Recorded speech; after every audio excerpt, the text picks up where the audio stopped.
So I do think this is going to be a nice learning point for Test Drive Unlimited, is how do you win a race? And as you can see, you can come third, fourth, second, and just restart the race from there. You are going to get reputation and money for every time you do it. So if you are at least say like 70-80% through the race, just see it through. If you've managed to take a corner wrong, see the race through. So when it comes to the basics, because we'll do this again for more an advanced car, this is predominantly more advice for a very bog standard. This is the first car that we've got. We've got to get to a level 12 reputation before we can do any more. So this is a very bog standard advice to start with, and more than likely will change as we progress into the higher bracket of cars. Now, when it comes to handling, the handbrake is never the greatest thing. The Mustang, it seems like the actual acceleration of it is just not there, and that is to be expected with your bog standard cars, especially because they decide to dangle the fruit of a Lamborghini in front of you to then wash you away. Also in this race specifically, as you can tell from the guy in front who is not having a good time there, we've kind of put him back into perspective, it is absolutely tipping it down, which does not help in the slightest. And as I'm starting to get used to this race and starting getting used to the conditions, you can see that even the racing line, you've got to slow down much before. This is the third time I've done this race, and every time there is one specific corner that absolutely gets me. Now also when it comes to test drive, hitting objects like a lamppost or fences hinders you massively. So if you can get away with it, I would prefer to slow down just that slight. He's turned around. I would prefer to turn around to slow down just slightly before actually hitting anything, because it does really hinder your kind of acceleration to go. And this is going to be the corner coming up. As you can imagine, we've just had an out and out absolute fight for this. We're just going to slow down nicely, because every time I whack the brakes on and try and turn, you just glide. So there is a couple of corners in this race that you just want to take. Obviously the kind of difficulty of them, we're on intermediate.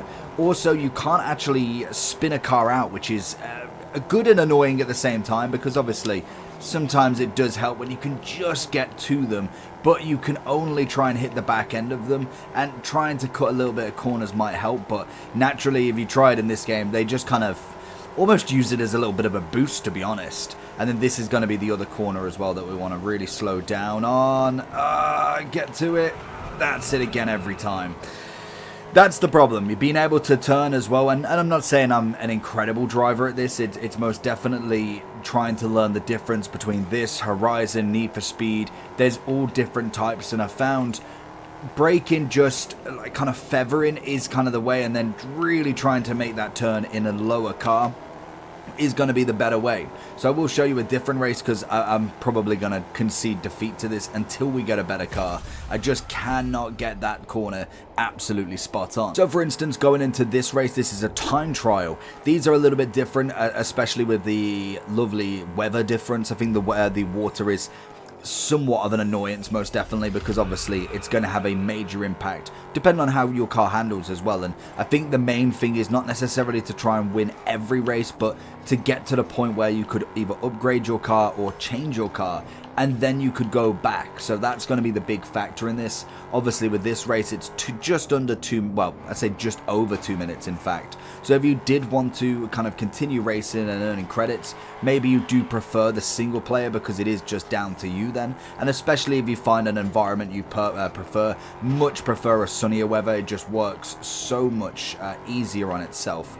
So obviously we got a lot of chicanes. In terms of handbrakes, I don't really utilize them that much. I find, especially again with the lower cars, you're just going to hinder yourself far too much. Even this is just horrendous driving, but if you are trying to handbrake like there, it really cuts off the corner, and if your car's not an accelerating machine, it's just not going to work very well. So I normally try and either I do fall victim to a heavy brake, which isn't necessarily the greatest way, but you just have to kind of feather it in, and as you learn the race, or the track in fact, you should be able to at least get your grips with turn-ins and being able to handle the car. And then naturally, as we do go up in the levels of cars, it does get a little bit easier with handling. Of course, like any racing game, when you get to the end and you've got your Bugattis, your Ferraris, it just makes life so much easier. The starting cars are always that little bit more trickier to use, and because it's a brand new game, different mechanics in driving, like for instance Need for Speed's different,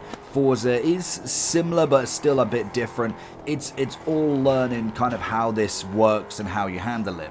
But we've managed to smash this one pretty easily, so we've got to get our how to win out of this already. But that's kind of the basics really. It is just trying to get to grips with the tracks. Like I said, you can restart and it's absolutely fine.